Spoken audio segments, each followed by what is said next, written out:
Hello everyone, welcome to my YouTube channel. Now that the last major S tier tournament Pandora's Box 2 is over, I figured I'd make a tier list video for the major gods. I will try to place them according to how strong I personally think they are. However, I think most top players will agree with this because there is a general consensus for the most part. However, a bit of a disclaimer over here is that I believe and I understand that there's a lot of discrepancy between certain pantheons at the top level compared to how most people view them. So, for example, Egyptians, I will be placing them fairly high because I believe they are extremely good in tournaments and competitive gameplay. But I understand that they are considered fairly weak or underpowered for the majority of the player base. So, with that being said, let's just start in order. So first we have from the Japanese pantheon Amaterasu. I will place her in the A tier simply because she is extremely versatile. She does have some certain weaknesses, however, I do believe that her game plan is almost always very solid. She gets basically she has no certain weaknesses in the sense that some other civs have. She has a fairly strong early game with the Weasel attack. She has a extremely strong mid game with the Raiju and the Thunderburst power spike, and she has an extremely strong late game with the overpowered. I don't want to say overpowered, with the extremely strong Samurai. So she doesn't really fall off, and her Bushido tier is extremely strong because she gets extra gold, and gold starve is one of the most important or one of the most contested win conditions in this game. Secondly, I believe that her minor god path that she has, all three of them, they favor infantry. So she gets one of the strongest, if not the strongest infantry in the game. However, with that being said, she can also go for a different path, which is she can advance in the classical age through, I believe the name is Minakata Tomi, and she gets those extremely strong archers. And then she can go through Hachiman in the heroic age and get another upgrade for the archers. And then for mythic age, she can go either through the I'm forgetting the name, but basically either of the two options are viable. Both of them are really strong, and both of them fit her playstyle really well. So I would say she's a solid A tier pick, not the best, not the worst, definitely not the worst. Very versatile god. You can play. Uh, I've seen certain players go extremely cav heavy playstyle with her. Off the top of my head, I can think of Recon that likes to play like that. He goes for the Weasels plus the cav gameplay, which is really strong, and basically tries to gold starve. It works really well because in order to counter the cavalry, you need the anti-cav, obviously, but the anti-cav get countered really hard by the Weasels. So it's a really good game plan. However, obviously, it is open to certain weaknesses.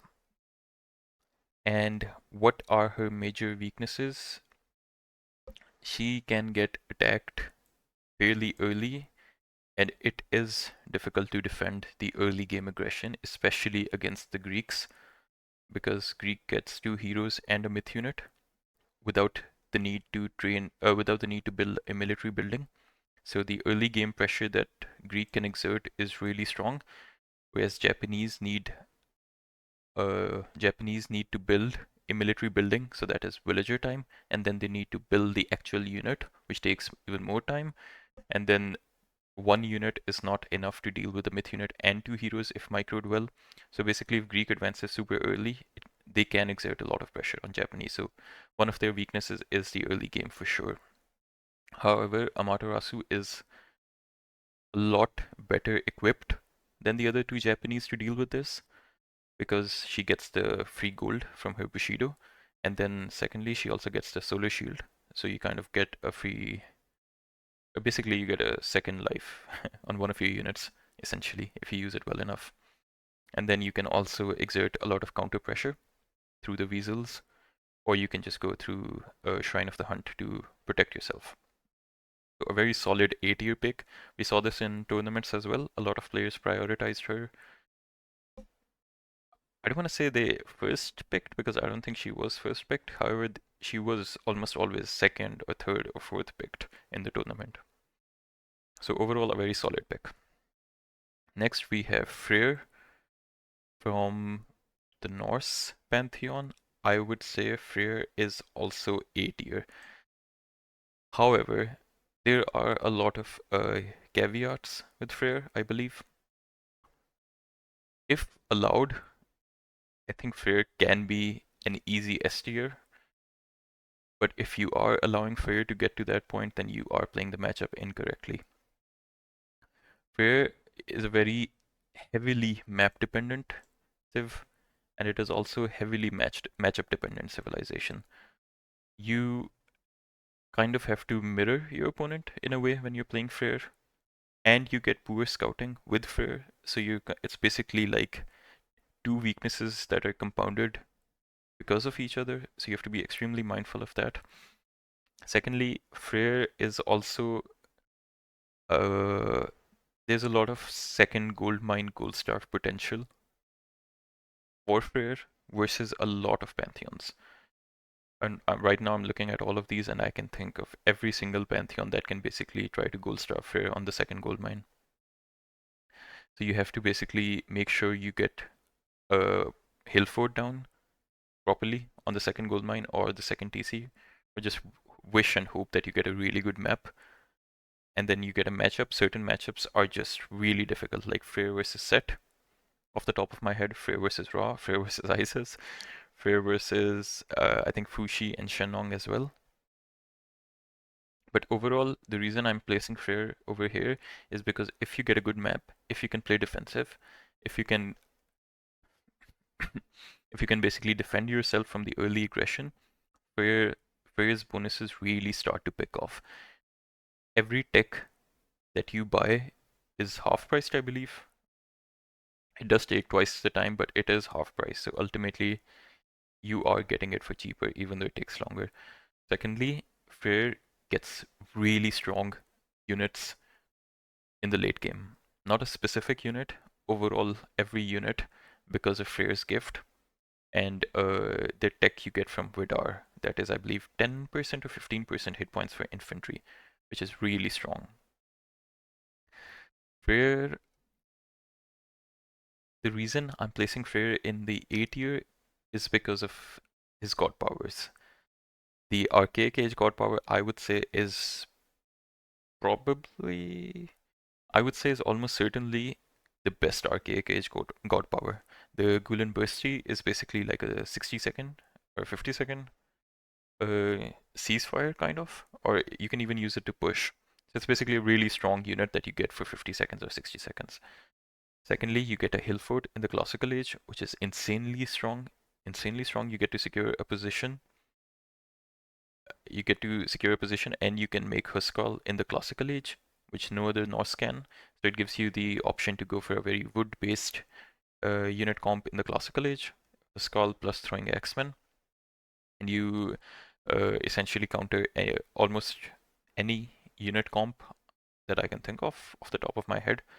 Huskal and throwing X-Men, and if the opponent goes for a few Cav units, you can always go for Herdmen, because you will have the barracks out already, the longhouses.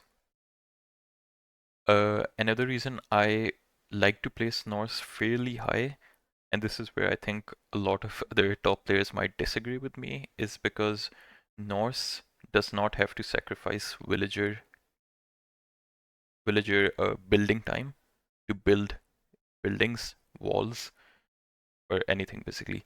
Their economy should, in theory, be, I don't want to say the best, but more or less as close to best as it can be, because they do not have to sacrifice any walking time, any building time. And another reason I think Norse has a very big advantage is because Norse is very easy to buy time with. You just send a berserk forward, you just send a few units forward, you can wall off certain parts of the map, you can create choke points, you can divide the map however you want. I see a lot of Norse players not doing it. And even though I personally do not play a lot of Norse, I do it a lot because it just buys you a lot of time. And as Norse, you do want time. Your power spikes are in the mid game. You get a small advantage now in the early game because you can train hearses quite a bit fast, but you do get most of your power spike in the mid game because that is when the Norse eco really starts to kick in and their unit power also really starts to kick in with the varied unit composition that you can get going. The Jarls are really strong, but no, I'll get to that when I get to the other Norse pantheons. But Freyr, overall, a solid A-tier pick, simply because of all the tools that he gets. He's very good at defending, and defending is exactly what he needs to do to get to his power spikes. Freyr is actually a very well-designed civ, I think. Really good, really solid, really strong. Now we get to the Egyptian pantheon. Isis, I have to say, is, in my opinion, the best god in the game right now. And looking at all the other civs right now, I can say she's the best god in the game by a pretty big margin as well. Now, I understand a lot of players disagree with this. There used to be a lot of discussion in the balance Discord that we have. It's not an official balance Discord, it's just. But yeah, basically, a lot of top players do agree that ISIS is the best. However, there's a very small minority that disagrees. However, when I visit or when I read other posts, a lot of players who are not, well, let's say 60 below 1600, below 1400, seem to think that ISIS is extremely weak, which is very interesting to me. And this is one of the videos I have planned in the future. I want to address the discrepancies as to why Egyptian is so insanely overpowered at the top level and why it is considered extremely weak at other levels. So what makes ISIS the best god in the game? Everything. But if I had to narrow it down, I would say ISIS can hit the best timings in the game, hands down. No other civ even comes close. Yeah, no other civ even comes close. The best timings in the game, she gets one of the best god paths in the game through Bast, Nephthys, and Osiris. And she can go for Meteor as well for an insane power spike, immediate power spike. Uh, she gets cheaper X. Everything is a little bit cheaper, which really adds up over the course of the game. Flood of the Nile is a really good tech. Really, really good tech. It's basically, I think it's 1.5 extra villager throughout the game with perfect efficiency, which really adds up. And one of her big power spikes is her Archaic Age God power, which is one of the best in the game, Prosperity. I see a lot of players using it in the Archaic Age. I personally do not like it. I think that is a big waste. It is acceptable in very, very limited situations where you need to secure a second town center and you need to get as many priests out as possible. But for the most part, I would say I personally like to use it after I build my Migdol, simply because it is such a valuable god power. I want to make sure I do not get attacked on my gold mine while I'm using prosperity. So you have to be very mindful of that. And why is prosperity so good? It's simply because of the uh, I'm forgetting the word. It's simply because of it's basically a compounding effect that it has with her other bonuses. It works extremely well with all her other bonuses. You get a lot of food throughout the game through Flood of the Nile, and then you can use prosperity and you can hit a ridiculous mythic age timing. Like, I think you can go 2 TC mythic while most civs just reach heroic age, which is absolutely insane. And then you can go through Meteor and you can get Valley of the Kings and you can get 2 units out while you pay for 1 unit. So it's everything kind of adds up on top of each other. And then it's just like a perfect power spike after a power spike after a power spike that ISIS gets. However, as I say that, I realize one of the main reasons ISIS is so good at the top level is because you have to be very active. You cannot just sit back and play ISIS. You have to know your power spikes, you have to know where to use them, and you have to know how to use them. One of my One of the most easiest way to play Isis, in my opinion, is you just go through Ancestor Eclipse, Fast Heroic, use it on the opponent's eco, you set them back, you set them really back if you use it well enough, and if the opponent isn't prepared well enough, and then you just go Mythic behind that, and then you essentially just win the game. It's as simple as that. You just use the meteor. If they try to attack you, you just use the meteor on their army. If they don't, you use it on their base, and you get an insane, a ridiculous power spike with Valley of the Kings. However, I can go in a lot more depth, and maybe I will in another video. If you guys are interested, just let me know. I would be more than happy to. Egyptian is one of my favorite pantheons to play. Isis was almost always first picked or banned in the tournament as well. I keep mentioning the drafting and the tournament stats because, as I said, this list is almost exclusively for tournament and competitive gameplay. So I am realizing now that the video is already 16 minutes long, so I should probably speed up a bit. Unless I want to make like an hour-long video. Ra, I would say, is... Actually, let's come to Ra after Set. Set, I would say, is also S tier and just below Isis. Set is also extremely strong, but in a different way. Set can exert a lot of early pressure. You can go through Anubis for Plague of Serpents and Spearmen behind them, and you can really disrupt your opponent's economy while you get a really good economy going of your own. You get free animals. You have to be very active on the map. You can get a lot of free animals. You get a lot of free food eco, and you can hit ridiculously good timings with Set as well. Not as good as Isis, I'd say, but essentially almost similar to Isis. Just slightly worse, ever so slightly worse. Set, one of my favorite Set's bonus that gets overlooked a lot, I think, is the fact that his infantry is, I think it's 5%? Yeah, I think it's 5% faster, which is a really good bonus to have. Set Spearmen are 5.3 speed, 5.25 I believe. So basically 5.3 speed, so they can run across the map. You can exert a lot of pressure with Set.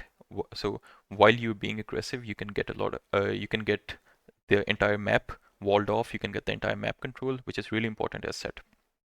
Because while Set's late game is not the best, his early game and his mid game really adds up, which pushes Set into the late game in a position where he is so insanely far ahead, it should be, in theory, almost impossible to catch up if you play well enough. So Set is a very versatile god as well. You can go for extremely all-in 1TC plays with Spearmen, followed by Sekhmet. You can go for a boomy kind of playstyle. You can just take instant 2TCs. You can go for a mid-game power spike through Migdol units. You can go for a late game through Thoth, Valley of the Kings, insanely OP, as we discussed earlier with Isis. Just an extremely versatile god. One of the most versatile gods in the game, Set, for sure. Also, I will add, Set is extremely difficult to play. As he is the most versatile god in the game, he's also one of the most difficult to play. So you have to be very mindful of that. Then we have Ra. I would say Ra is the worst of the three Egyptians, but he is also S tier. Why is Ra the worst? He gets very strong Migdol units. In a full population fight, Ra army will win against the other Egyptian army. It should, in theory, win against every army over here. But the thing is, Ra is a little slow to get going. His power spikes are not as strong, not as immediate, and not as impactful as Set and Isis. So while he can also exert a lot of early game pressure, just like Set can, his units are a bit slower than Set's. He does not get that insane economy going like Isis does. He does not get an instant economic boost through prosperity like Isis does. Ra needs to invest heavily into farms just to make use of his archaic age god power, Rain. So that really slows him down, but it sets him up for a really good late game. So it's basically you're kind of compromising on your early to mid game a bit for a really strong late game. Another thing that Ra has a really good bonus off and with is the fact that his monuments empower everything. And this is one of the things I see rarely used, is the fact that his monuments also empower towers. So if you ever get to a position in the late game, what I like to do personally is if I'm ever in a position in the late game where there's like it's just a meat grinder with like one position where there's a lot of fighting going on, you can throw up like 15 towers, get the upgrades, throw a monument in the middle of them, empower it with your pharaoh, and just instantly your towers become so much better. Ra has that going for him. His camels, all of his Migdol units are really good. However, he does not get access to Valley of the Kings, which is a huge downside. It does slow down his timings even further. He does not get that instant power spike that we talked about. He does not get Plague of Serpents. He does not get Ancestors, and he does not get Meteor. These three are the Egyptian god powers that give you an instant bonus, an instant power spike. So Ra gets none of them. You have to play a very slow game with Ra, or the opposite is you can go all in with Ra. You can go for Sphinx, you can go for Spearman, you can go for X-Men, and just go all in. This was really popular back in the day. I like to think I popularized it a bit because this is what I was doing with Ra almost every game. It was just 3 to 4 monuments and then you just spam Sphinx. It's really hard to deal with. It has been nerfed a bit because I believe the favor rate has gone down and the Sphinx have gotten expensive, so it's not as good as it was. But yeah, I would say the 3 Egyptians in this order for sure. Isis the best for sure. Next we have Hades. Hades, I would say, is a really solid A-tier pick that I'm gonna put above Freyr. No, like that, yeah. Why is that? It's just so difficult to get any damage done versus a good Hades player. You get Sentinels, they just basically shut down an entire like DC or a part of the location entirely off in the early game. They do a lot of damage and they're free and they're also really cheap to recast. So you can cast them again on forward fortresses as well. But that is not it. The main reason Hades is so strong is Walls of Erebus. That is, I believe, a little over 2 villagers, 2.5 villagers maybe, on gold with perfect efficiency throughout the game. And there's build orders where you get the upgrade super fast. It's basically you get like 2.5 extra villagers at like 230 or maybe even faster, I'm not sure. Which is an absolutely huge boost to the economy. You get to exert a lot of early pressure with Hades, as we mentioned earlier. You get access to the 2 heroes, you get access to the Minotaur, you get a Minotaur or the Cyclops, but basically you get access to the free myth unit and the 2 heroes that you train from the town center. So you can really exert a lot of early game pressure, especially versus the Japanese pantheon. Hades gets free ballistics in the heroic age. Really good upgrade, really good instant power spike if you're playing that sort of way. But what makes Hades really strong is the fact that you can just throw down a forward fortress and then you can use sentinels on that and then you can just start sieging down a location. The reason it works so well is because Hades gets really good synergy with Aphrodite. You can just curse the opponent's army and you can just send forward your army, use restoration if you have to, just throw down a fortress, use sentinels on the fortress, and then just start sieging down a location with Petropolis. It's almost impossible to stop, and that is one of the reasons Hades is so prioritized on water maps, because you have such a good eco with the fish, so you can hit insane timings with the forward fortress, with the forward siege, with the sentinels, with the curse, and with the restoration. Overall, a very solid pick. Fairly easy to play as well, I think. And also, of course, the late game is just one of the best with Hephaestus. You can even go for 2 plenty walls, though they have been nerfed a bit, so I don't know about that. Poseidon, I would say, is a B tier pick. He is an extremely average god. He does not really get much going for him, and he's also super predictable to play against. Like, you just know it's going to be Kev If you make a lot of anti-cav, it's going to be a lot of centaurs. It's just a very telegraphed gameplay. You just know what Poseidon is going to do almost 9.9 out of 10 games. So you can easily counter that. Most top players like to go for the early aggression with the Atalanta, the Centaur, into a second TC. You can kind of play some mind games where you don't do that and you can hide some Hippias, and then when they try to take the second TC, you just deny it. But for the most part, it is very telegraphed what Poseidon is going to do. He does get really good synergy though for his Cav. If you can get to a Mythic Age in a good position, which you should be able to for the most part, through Hermes, Dionysus, and Hephaestus, you get one of the most OP units in the game, which are the Hetairoi. They are almost impossible to beat. Yeah, they are actually almost impossible to beat if you go through the Scott path. So, but they do drain through fortresses, so it is hard to spam them. And if you do, and if you basically get to Mythic Age in a position where you cannot spam them, it is very easy to get overrun because it is kind of obvious that you are planning to go for that. So you have to be very mindful of that. Overall, very active god, I want to say. You have to be very active on the map. You have to keep raiding. You have to keep getting value with your Hippias. They regenerate, so you can take slightly unfavorable fights as long as you're getting damage done.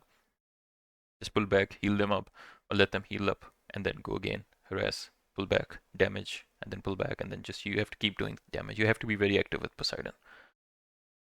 Zeus, I would say Zeus is a bit underrated right now.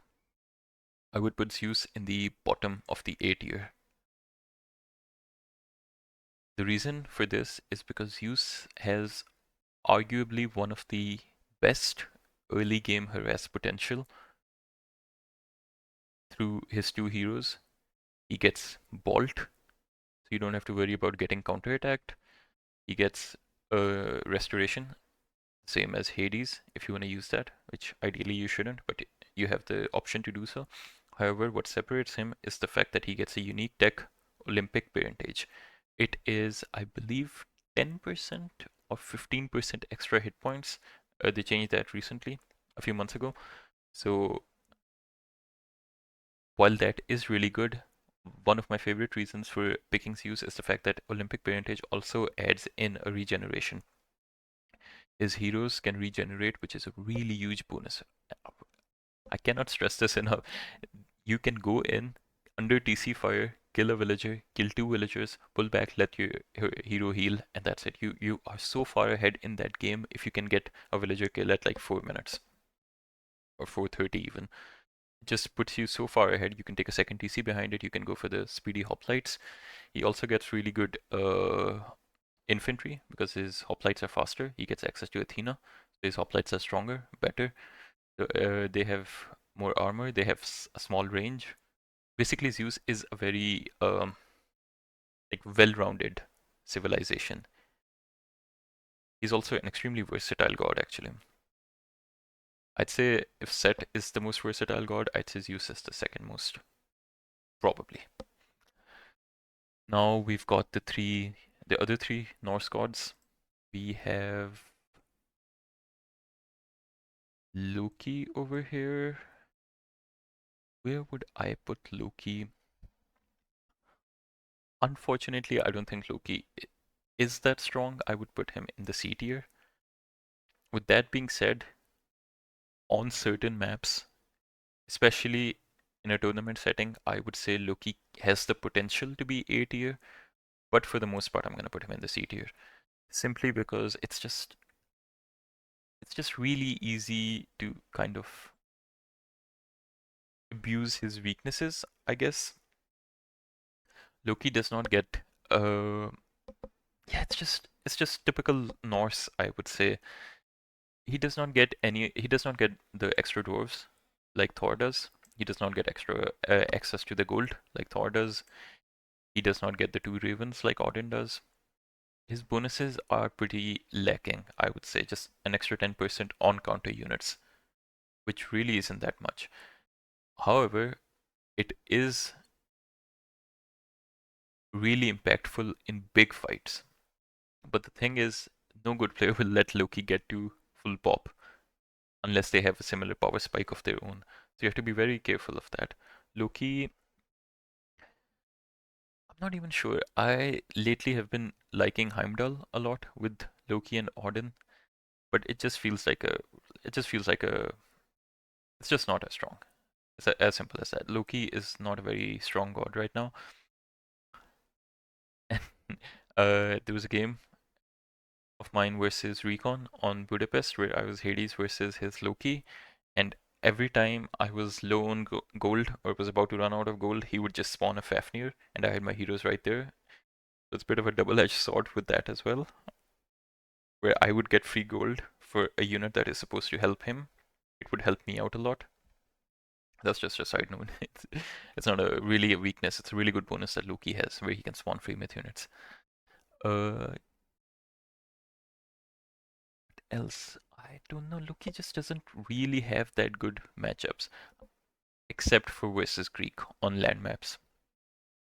Loki's really good versus Poseidon. Really good versus Poseidon, I think. Loki's really good versus Zeus and Hades as well on open land maps. Simply because you can build walls, you can buy a lot of time, you can hit your power spikes better than they can. And you can just kind of constrict the player if you can raid well enough with Loki. Overall C tier, not a very good god at all. Below average, I would say. Odin, I would put. I would say Odin is B tier, but I'm not sure if he is better than Poseidon. On certain maps for sure, but for the most part, I would say Odin is. I'd say they're both more or less the same. If I could put them both in the exact same location, I would. But I would say Odin and Poseidon are extremely similar. The reason Odin is better than Loki is because he can, because of the food gather bonus, I would say. So he gets a lot of map control fairly early, whereas Loki does not. Odin also gets access to Skadi, so you can kind of shut down the opponent's certain power spikes. For example, Frost is really good versus Underworld. Frost is really good versus, I don't know what other god powers are there like that. Bronze. Frost is really good versus Bronze. Really good versus Restoration. Stuff like that. So Odin gets access to that. He also gets access to extra favor generation from his Great Hall units, which is ideally what you want to go for. Odin is also the only one in the Norse pantheon that gets access to Freyr and gets access to Njord and gets access to Balder. So you can go for the super strong Jarls. Though you don't really need Balder for that, I think.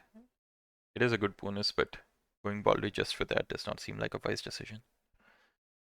But he does get access to really strong Jarls in the Heroic Age, and he has a really good power spike in the Heroic Age as well, simply because of this. You can spam the really strong Jarls, you can get a backline of throwing X-Men behind them, and it's really hard to deal with it. It's really, really difficult to deal with it, actually. Especially if you can spam some Mountain Giants or Jotuns with that. Which again, Odin has really good synergy with, simply because of his food gather rate. Next, and the last Thor pantheon, we have Norse pantheon, we have Thor. I would say Thor is probably, almost certainly, the best Norse god right now, and I would put him at the top of the A tier. Why? Extra dwarves from the dwarven armory. It's a really big bonus. It's uh, it's hard to explain, but yeah, it's basically one of the best unique god bonuses in the game, I think. You can advance late with Thor, but it's really easy to defend with Thor now because you can spam the hearses out fairly quickly.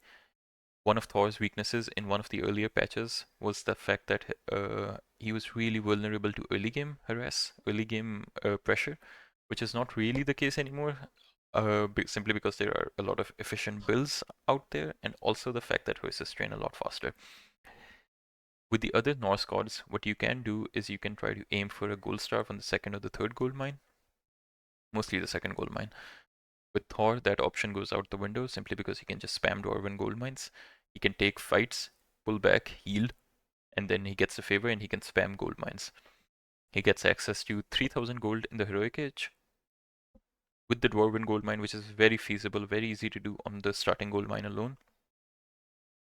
And if you just take a few fights, you take a few good trades, even bad trades, honestly, as long as you get 50 more favor, you get access to 6000 gold. 3000 plus 3000. So if you use 2 gold mines in the heroic age, you get 6000 gold. With the 3000 starting gold mine, you get 9000 gold in your base. You don't have to leave your base, honestly. And you already get extra dwarves from the armory.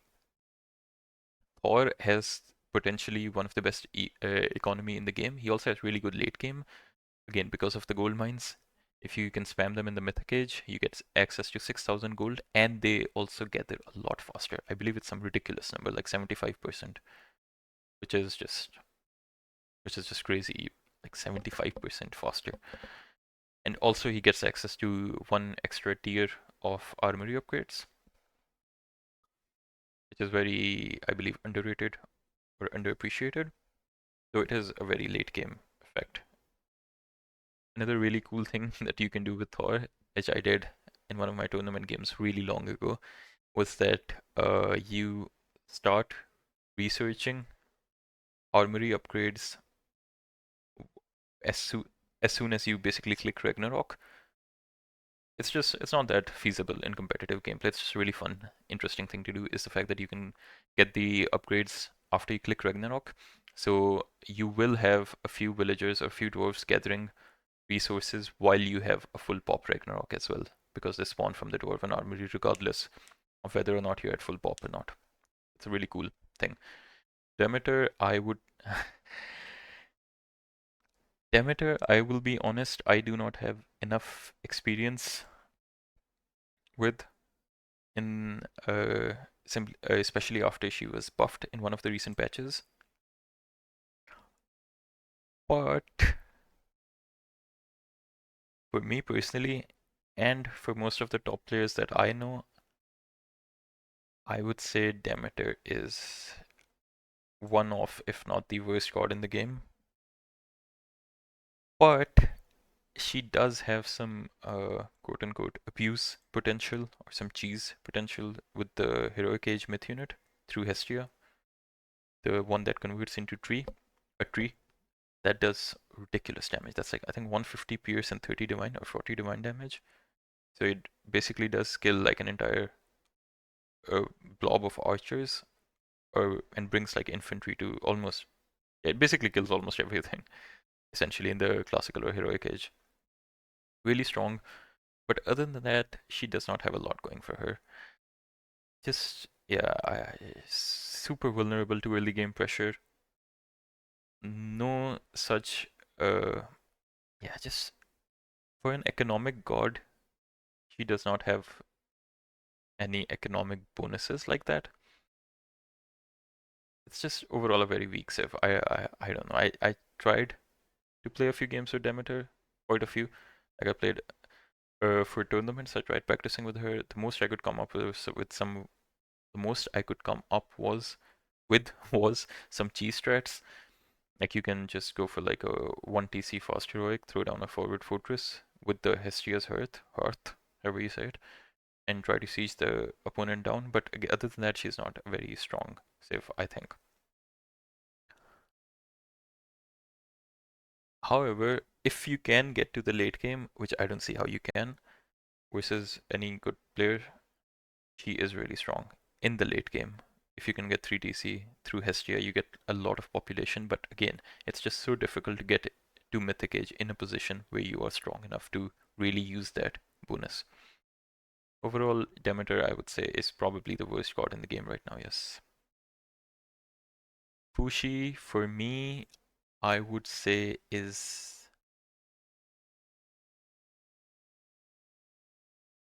an S tier god. Below Isis and Set, but above Ra. Also, I'm gonna try to be a bit quick now, it's almost 40 minutes.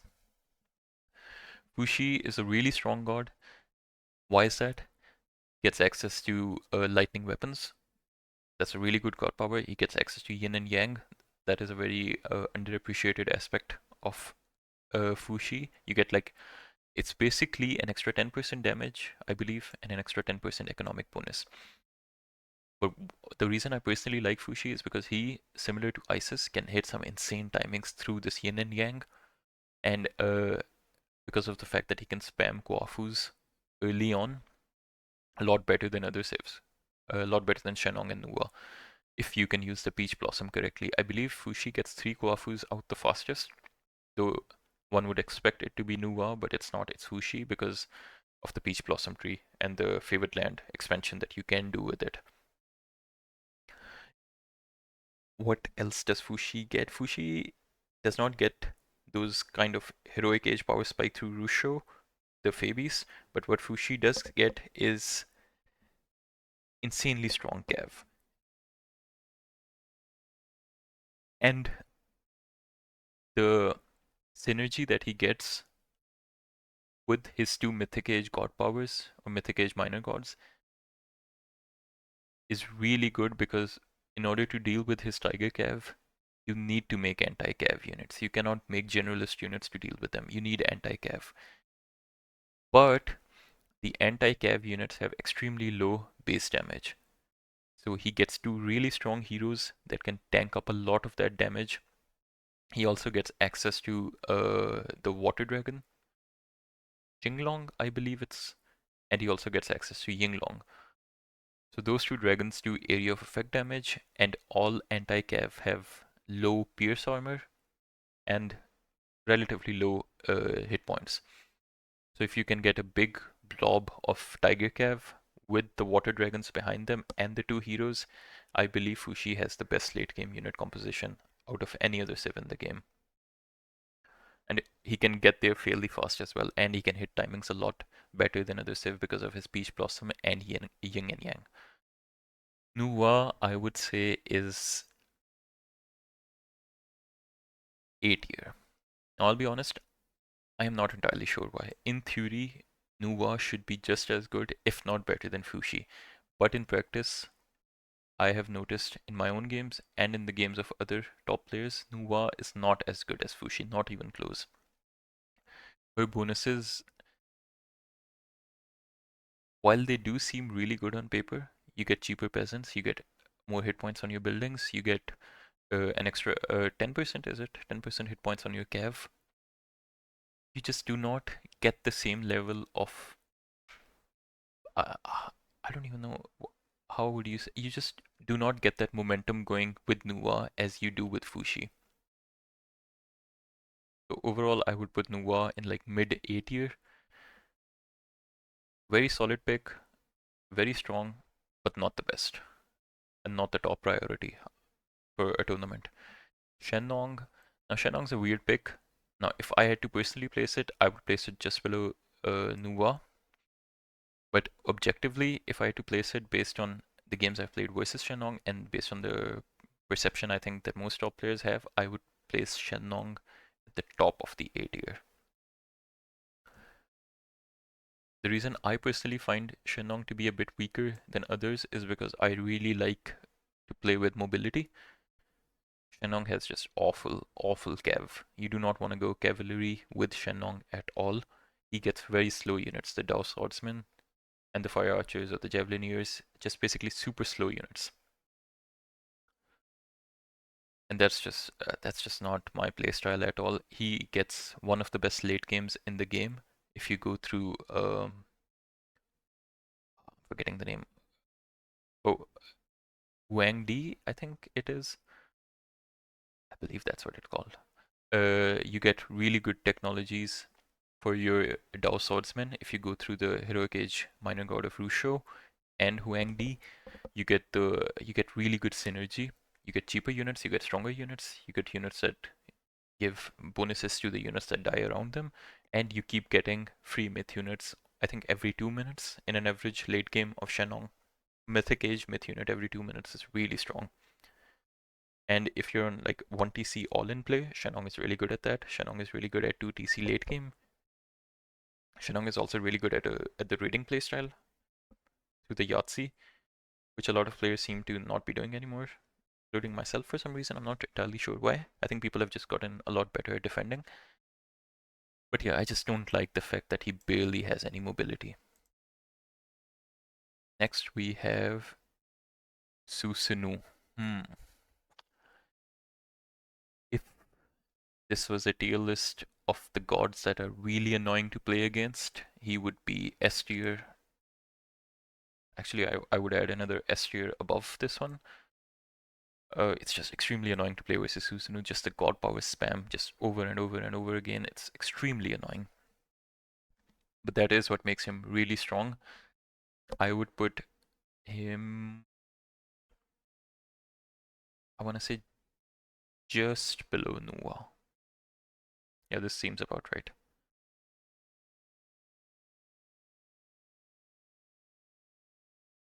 Yes.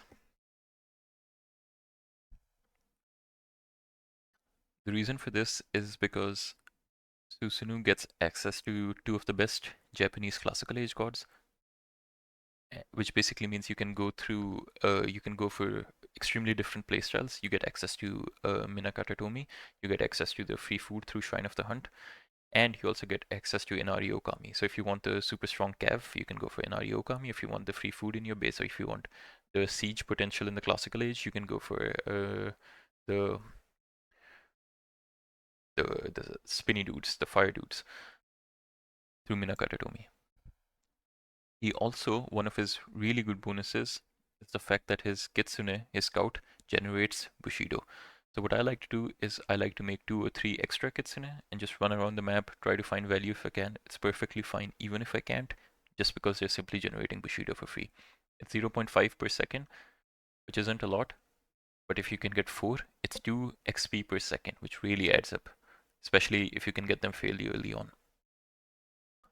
He also gets access to 3 of the most 3 of the, how would you say it, like army disrupting god powers that ruin the formation of your army. Gets access to his archaic age god power. I'm forgetting the name right now. Uh, Basically the sword that throws your units away. That god power, he gets access to Swampland. Really good classical age god power, one of my favorites. And he gets access to Thunderburst, which disrupts an entire army formation and it almost kills the entire backline. So if you have access to units that do area of effect damage, like the Raiju, which you get with the Thunderburst, you can kill off an entire backline if you use it well enough. Really strong god power, really strong access to god powers, and really strong overall god. However, the reason he's not in S tier is because he's really vulnerable to early game pressure, especially if you do not go through Minakata Tomi. And also, he is fairly slow to get going, which is a general theme in the Japanese pantheon. It's simply because you need to make separate buildings for separate units. They're just slow to get going. I'm not entirely sure why actually. I've been saying this for quite a while now. They're really vulnerable to early game harass. But anyways, lastly we have Tsukuyomi. I would say bottom of S tier.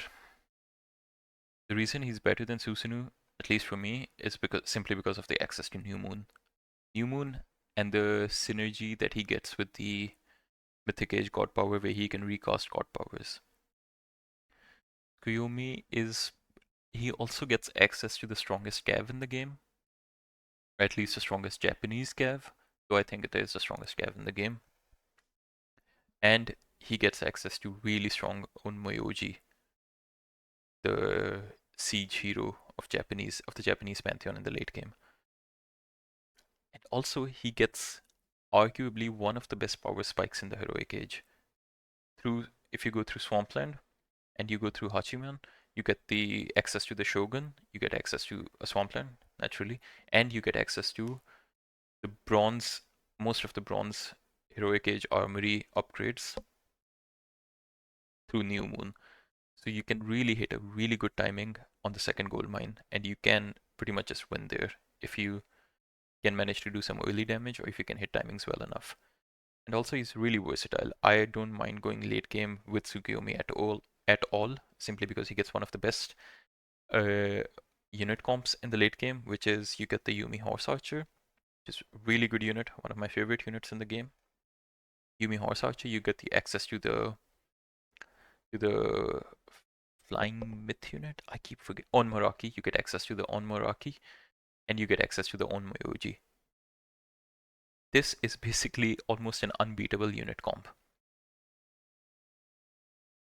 Also, I'm just realizing there are no Atlantean gods here. What? I knew something was missing. Ah, can I add them?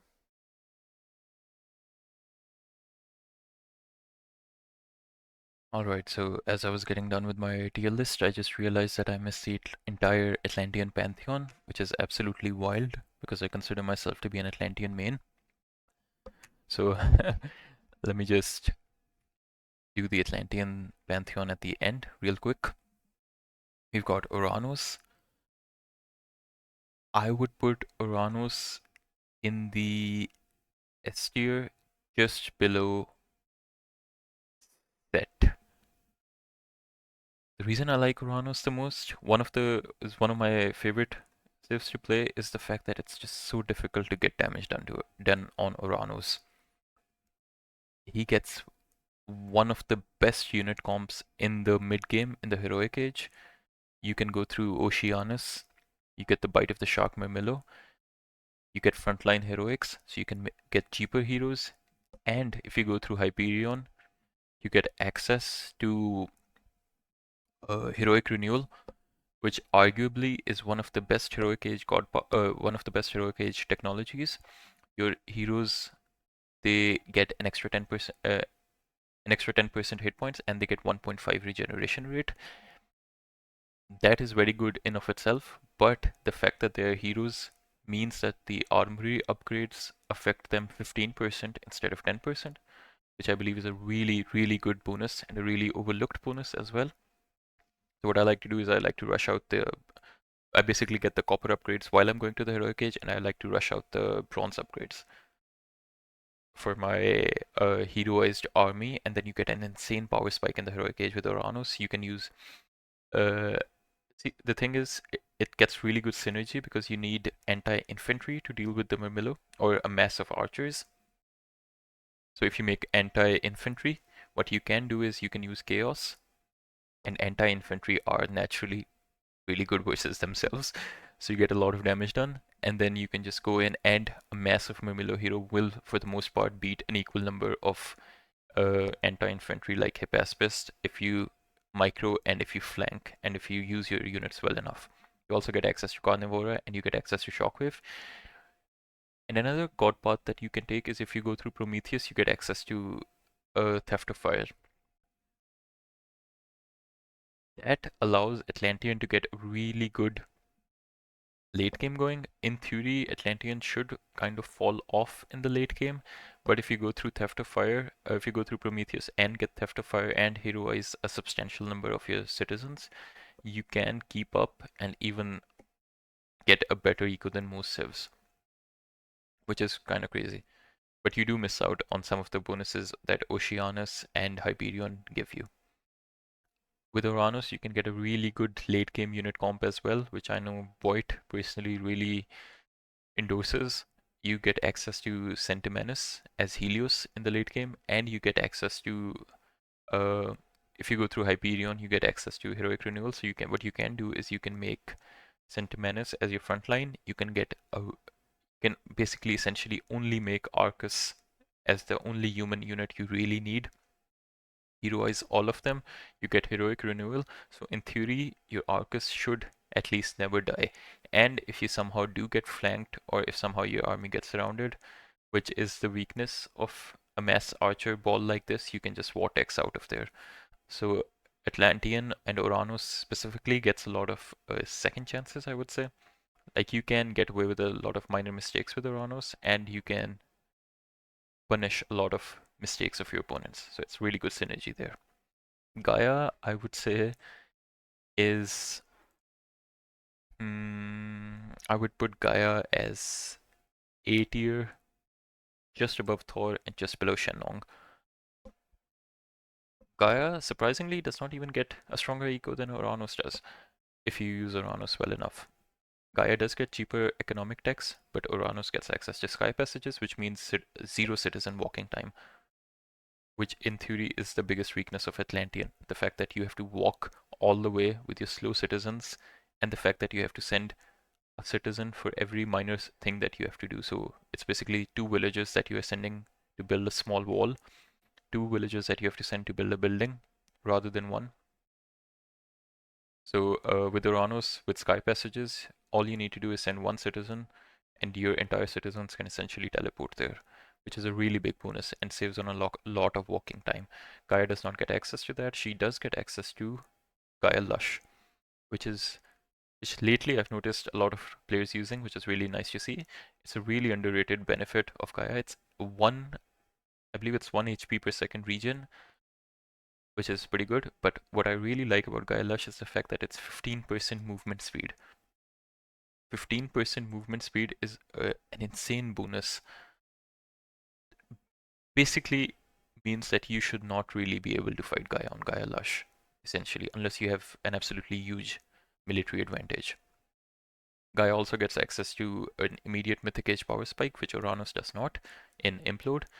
Gaia also gets access to really strong destroyers and fanatics, because she is the only one that gets the go all three god bonuses for her infantry almost, because she can go through Oceanus, which helps her Mermelo and Fanatics. She can go through Leto, which helps every single human unit with their Pierce armor.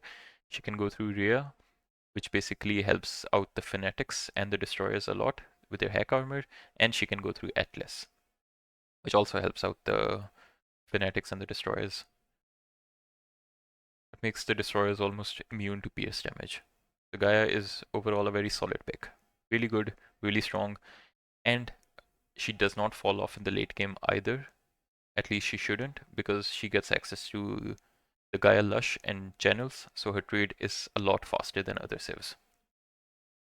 Kronos is a tricky one because he does not have a lot of unique techs for his units, but what he does have is the ability to exert a lot of pressure in the early game. So you can force your opponent to make a lot of mistakes while you kind of play your own game in the background. You can use Whaler, you can heroize your citizens through that, and you can get Theft of Fire behind that, so you can get a lot of damage done on your opponent early on while you get a really good economy of your own going in the background. So a lot of Kronos' bonuses kind of stack up. He also gets 2 free myth units instead of 1 upon advancing, which is again really big advantage. Just, really good synergy with all of his bonuses basically. And he also gets access to the ridiculous late game unit comp that I was talking about with Uranus, Centimanus plus Arcus Hero through Hyperion. And he also gets 2 Centimanus upon advancing to the Mythic Age. And he gets some of the resources back when the myth units die. That is really good. Kronos, overall, I would place Kronos.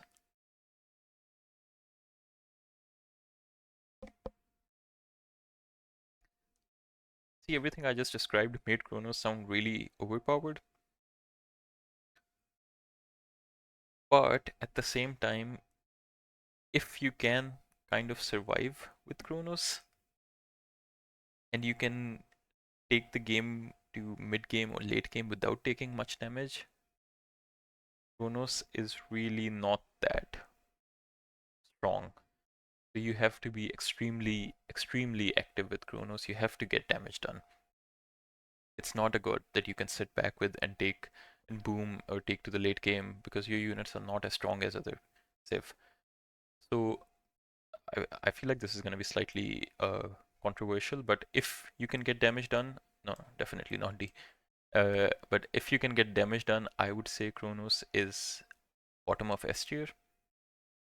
But the fact that it is really difficult to get a lot of damage done in the early game, I would say Kronos is A tier actually. I would put Kronos just slightly above Gaia. Overall, I would say the state of the game right now is really interesting. It's fairly balanced, as you can see, because most of the civs are in the A tier, so they are all more or less good. Every single pantheon is viable if you look at it. Like there's Greeks in the A tier, Hades and Zeus. There is Norse in the A tier as well with Thor. There's Japanese in A and S tier. There's China in S and A tier. There's am I missing some? There's Egyptian in entirely in S tier. So yeah, overall I think the state of the game is pretty good. Apart from Demeter, Loki, I might be I'm not sure about Loki honestly. I personally would put him in C tier. Though I do think there are other players who would disagree with this. That is why at the start I said for the most part, most players would agree with me, not entirely. So overall, I really like the state of the game right now, and I'm really looking forward to the Aztecs that are coming out soon. And if there is any type of content that you guys would like to see, please do let me know. I'm open to whatever you guys want me to do. I can make guides for certain civs if you would like that. I was thinking of making a video where I talk about the discrepancies between discrepancies in the Egyptian pantheon at the top level and at the bottom level. Bottom level sounds a bit derogatory, but I mean like at the top level and people who don't play the game competitively, basically. uh, that is one of the ideas I have in my mind. And yeah, if you guys want to see anything else, just let me know. But now I think I will be doing some game analysis, perhaps, of my games in the grand finals versus Tunison and versus Recon. So basically the winners finals and the grand finals and the semifinals. And yeah, thanks for watching. I really appreciate it.